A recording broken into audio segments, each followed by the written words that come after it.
Fellow Kenyans, Steve Mbogo here. Now, Kenyans, we seem to be losing the sovereignty of our country at an alarming speed, but no one is speaking about these issues that are happening in our country.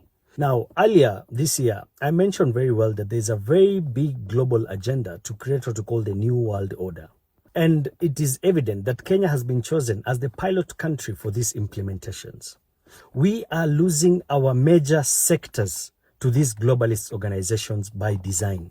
As we speak today, the globalists are taking charge and are taking control of our farming and food production sector. As we speak today, the globalists are taking over our entire health sector. As we speak today, the globalists are taking control of our logistical or transport hubs and networks in this country. As we speak today, the globalists are taking over our energy sector. As we speak today, our entire educational sector is also in their hands. We saw that the central bank also approved one of the globalist organizations to set a farm in this country in the name of JP Morgan. And now they are coming for the economical sector or the banking sector. Now remember that he who feeds you and he who controls your movements and he who controls your health and he who controls your money and he who controls your educational level controls you fully. Now, Kenyans, we are busy discussing politics of replacements of the deputy president and all these shenanigans that are going on. But these are issues that we can replace. The deputy president can be replaced. The president can be replaced. Any leader can be replaced. But we cannot replace the sovereignty of our country once it's lost. So I want Kenyans to take keen and understand that this is a very big global agenda to take over this country. Today, they've taken over the entire farming sector and food production through policies. And these are policies that started 5, 6, 7 years ago. The seed policies, the livestock policies, the agricultural policies we are seeing and land policies are all towards ensuring that no one is able to afford or do farming in this country and create a leeway for the globalist organizations to take full control of the agricultural practices in this country. Today, we are seeing implementations in the health sector, creation of things like SHIF and SHA that no one seems to understand what they are. These strategies are simple to ensure that there is total control of our health care.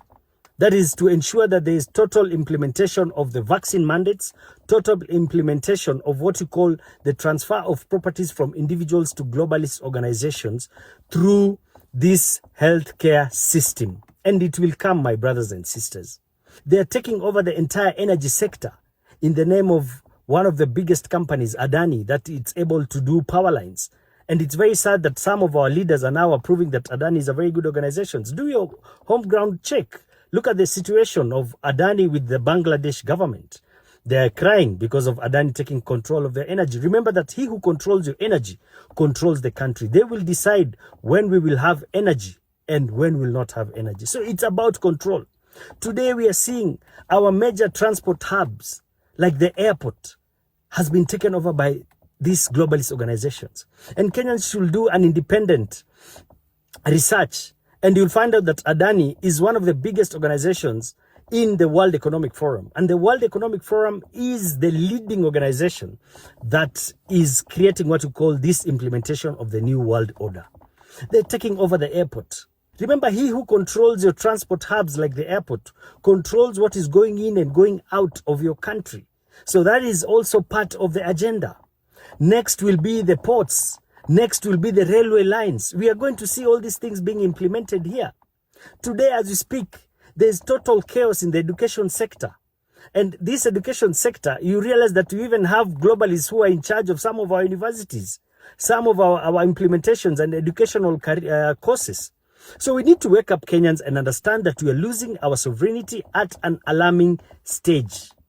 Today we are seeing the implementation or the globalist organizations coming in also to take charge in the banking sector. Remember, I told you, one of the biggest agenda is to create what we call a one world currency. And the world currency entails what we call the central bank digital currencies. And we know these organizations are not coming here to do the normal banking activities. They are coming to implement the central bank digital currencies, which will be connected to your biometric digital ID that the Kenyan government in itself has said very soon they're going to implement the the digital identities, the biometric scanning of your eyes and your thumbprints, and this will be connected to your bank account in the name of central bank digital currencies. We are losing our sovereignty day by day. And I urge leaders of this country, take time to study these policies that are being implemented in this country. Take time and understand that you're not on the table with these globalists, but you also be in the menu. The worst thing is that you think you're making money, or you think you're building power or building relationships, but at the end of the day, you're spoiling lives of young people like us, and that's why we are complaining. We are talking about the future of this country. We're talking about the lives of our kids. Which country will you leave our kids in? And even if you're forced to do it, let Kenyans understand where you're taking us, so that if we go into that hole, we'll make sure we go into that hole with a rope, where we can pull ourselves out of that predicament or that hole. So I urge our leaders, please, all these policies that are being implemented have a very big global agenda. Take your time, study, and look at what is happening globally.